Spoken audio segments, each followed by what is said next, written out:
In this episode, we deal with this dangerous situation, attempt to get this huge bull into our crush, and try to dislodge this stubborn stone before helping a cow who can't even bring herself to touch the ground.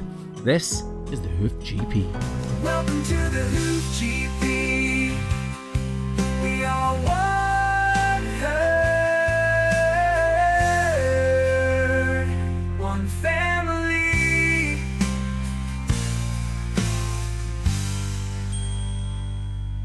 Good morning. We've got a busy day today. We are trimming around 60 cows. We're not exactly sure, they could be 40, they could be 60, they could be 70. But the point is, we are routine trimming around 60 Montbéliard cattle, the big orange ones that are really strong and feisty. Then after that, we need to nip to my next door neighbour, who has two huge bulls in serious need of our services. Let's hope it goes well. These cups are still available at hoofgp.com, by the way.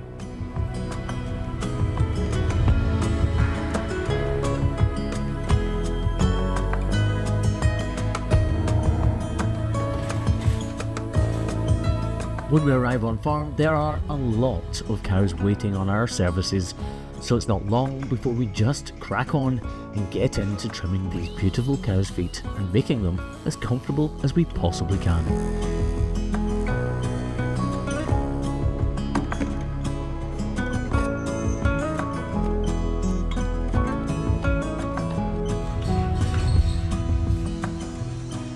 Although we're getting on really well, it's not long before this well thought out and well practiced routine is rudely interrupted. Sometimes it doesn't go too well.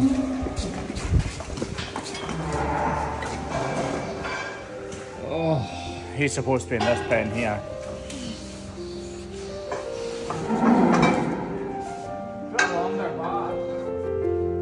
This is a precarious situation. The bull is incredibly heavy and those bars are not going to bend. If he falls over completely, he can easily snap a leg, and that would be the end of him. Try to go and get a longer bar, and then we pull it this way. Does that make sense? He was literally standing in this pen by himself, near nobody, with no reason to jump out. Turn around and that's happened. Kevin's away looking for a longer bar so that we can pry his leg out from between those two bars. But I'm worried, and time is of the essence. I need to try something as quickly as I possibly can.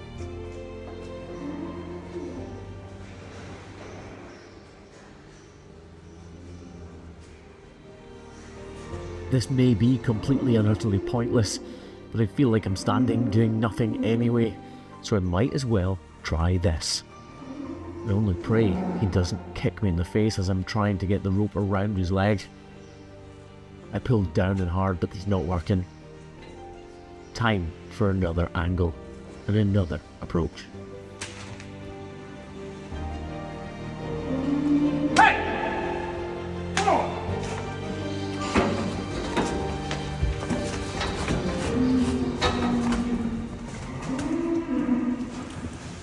And that's how you do that. Just need to get that rope off them. Bulls are so heavy they can easily snap their leg by doing that. Do I put them in that wee pen now? What do you think?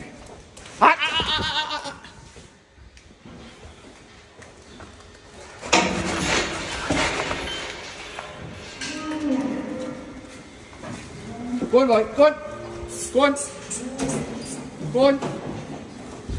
Hopefully that rope will fall off in the next few minutes. It's getting looser and looser all the time. He's not lame, is he? Try to decide if we should try and get him in the crush or not, because obviously he's wound up now and he's had his legs stuck in there. We don't want to hurt him anymore. If he's not lame, might be slightly lame on his front left foot. He's kicking that rope off, look. Silly big boy. At least the rope's off, we don't need to worry about that. Right. Why are we not trimming him then? Because we don't want to risk him anymore. Yeah, he's got a slightly sore front foot, but we don't want to risk hurting his back leg or back foot anymore. We think it's more important to let him go, and we'll get him in 2 weeks' time instead. Anyway. On with one of the most important jobs of the day. Coffee time.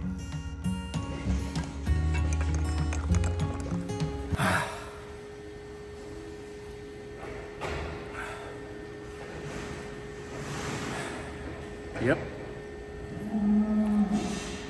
Right. There's things in life you simply need to know. Like sun and rain and trust and letting go. It takes a bit of suffering, sleepless nights and wandering, before you make it safely to the end. The end. Luckily for our sanity, the rest of the morning goes pretty much perfectly. We can get on to our second job. And just like that, we are finished with a little bit more commotion than I was hoping for, to be honest. We trimmed about 67 cows there, and now we're on our way to trim these big bulls, and I'm hoping, I've got my fingers crossed, that things go a little more smoothly. But seriously, I really hope they do. And just like that, we are here. The farmer is away to get the two bulls in. We're going to try and get the crush set up as quickly as possible so that we're not in the way, but also not sitting waiting on the bulls coming in, if that makes sense.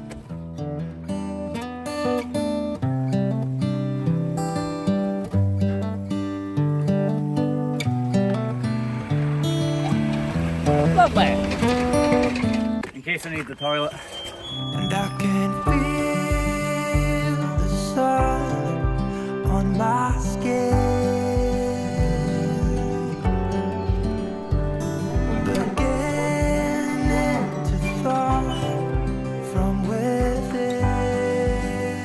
Proper farmer. Today and not tomorrow, there's no time to borrow. Today is a good day to live. Can't see anything immediately obvious. Brett said he was fine and then went lame all of a sudden.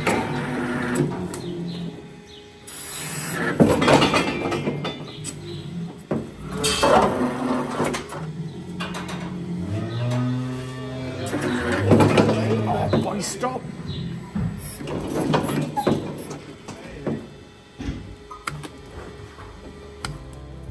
Bulls like this big guy in the crush are absolutely colossal and weigh well in excess of a ton or 2,200 pounds.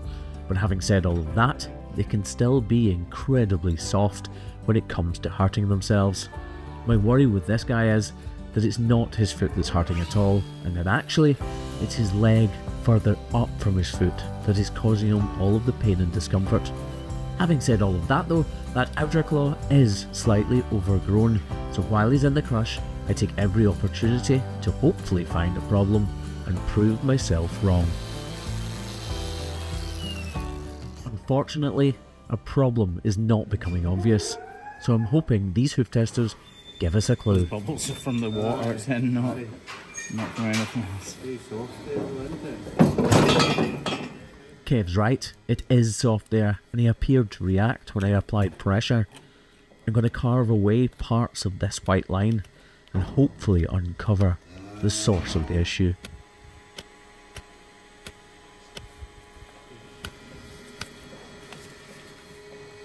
Unfortunately, my fear seems to be becoming a reality.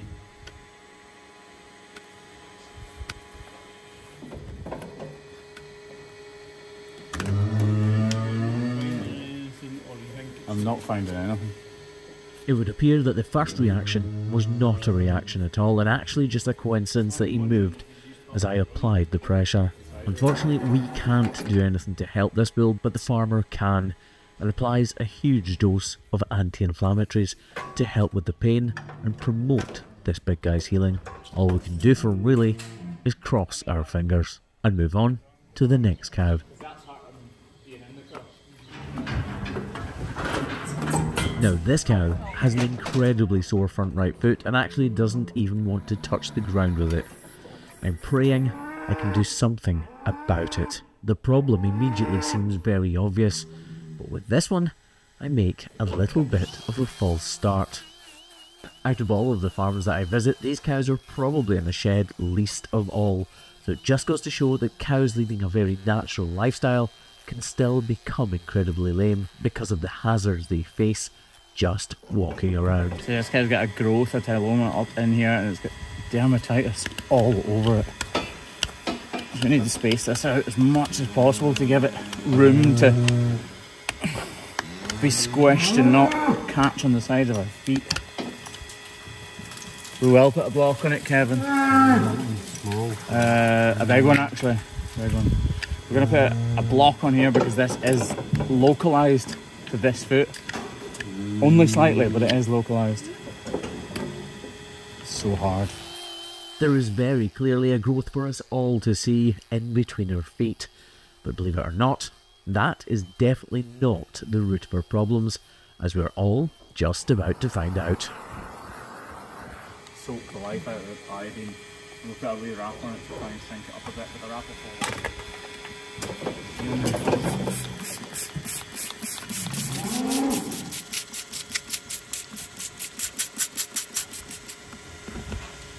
Oh yeah. Excuse my French. Glad I washed it out. It's a stone. And that's been in there a long time. You're alright.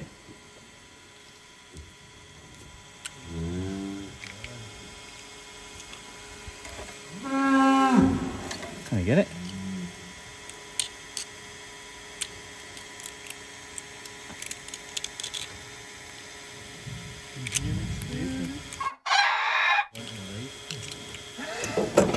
I don't know if it could be much blunter, Kev. I can't get it. I'm really struggling to get that out. I don't want to push my knife in too far, which is why I'm struggling to remove the stone. Endless, isn't it? Christ, you'll feel better for that. You'll need to excuse my French and the chicken noises. I'm just really frustrated that something can cause this cow so much pain so easily. The area is clearly inflamed because of raging infection, which is why we're using this antibiotical spray that the farmer has given us. It should help to reduce the swelling and fight infection, and hopefully put this cow on the road to recovery. But this is an incredibly sore problem. So this next bull's shoulders are so wide and muscular that he won't fit up the race properly, so we're actually putting him through the pen with the little lambs and back up this way. So pray for us.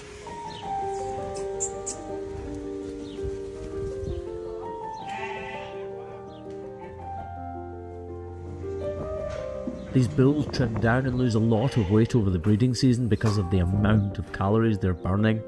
Right now though, he is in full form, and he is an absolute tank. So we've decided he's too wide to fit up the crush. We're going to move this one. After all this is where I end up missing him probably. Here we go. This potentially could be a risky situation. We're not using a race because he can't fit. We're at the mercy of whatever he decides to do. Really struggling, and obviously we failed to get a bull in a couple of weeks ago. Praying that doesn't happen again.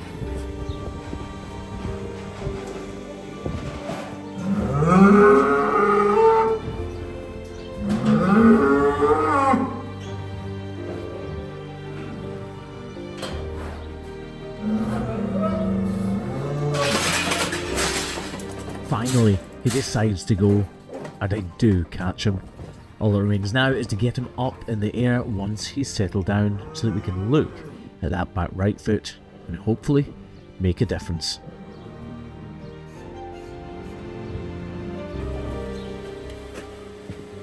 Where are you pointing here? To the hole. I know, we're okay.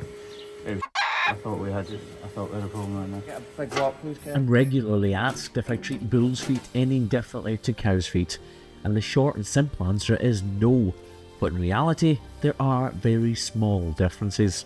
A bull's foot is obviously slightly larger than a cow's foot, but also a bull is incredibly heavy compared to a cow, so we need to leave as much of the hoof horn intact and in position as we possibly can, so that his weight can be spread over a larger area.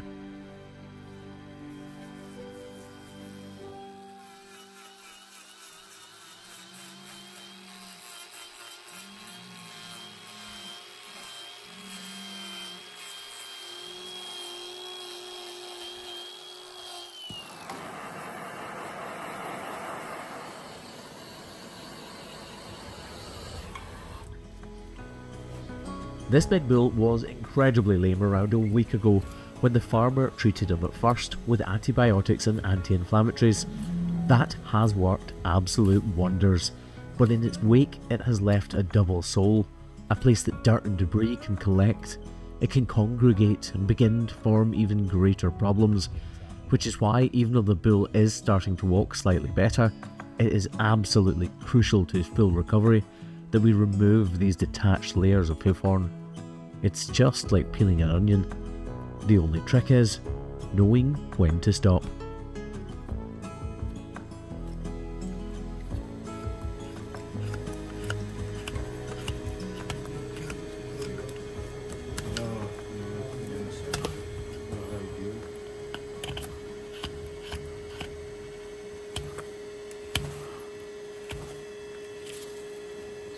You treated him with Loxicom too? Or something. He'll have had an infection and that will clear it up. That's why this is a double sole and not just swollen inside. Right, so effectively the double sole comes off before you... Exactly. But then that double sole needs removed, otherwise it just fills up with muck and stones and...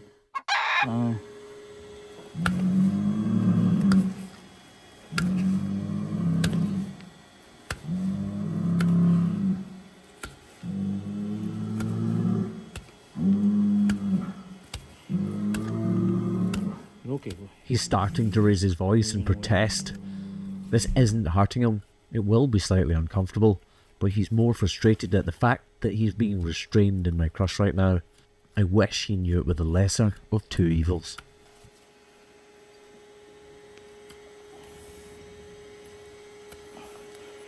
With trims like this, the very real temptation is to say mission complete, we've taken enough away. It's sore on your arms, it's tedious, but we need to remove all of this detached hoof horn if we are to do our job properly. Yes and no. So yes, it would, but it'd be getting worse underneath it at the same time. Does that make sense? So yeah, that would. I like see how soft. So that just needs a month, and that'll thicken up by 5 or 6 millimeters, and then you're fine, kind of thing. It's been a very long but a very productive day here in southwest Scotland for us, trimming these beautiful creatures and working with the wonderful people who live around us. But for us and for this big bull, it's time for us to say goodbye and head on home.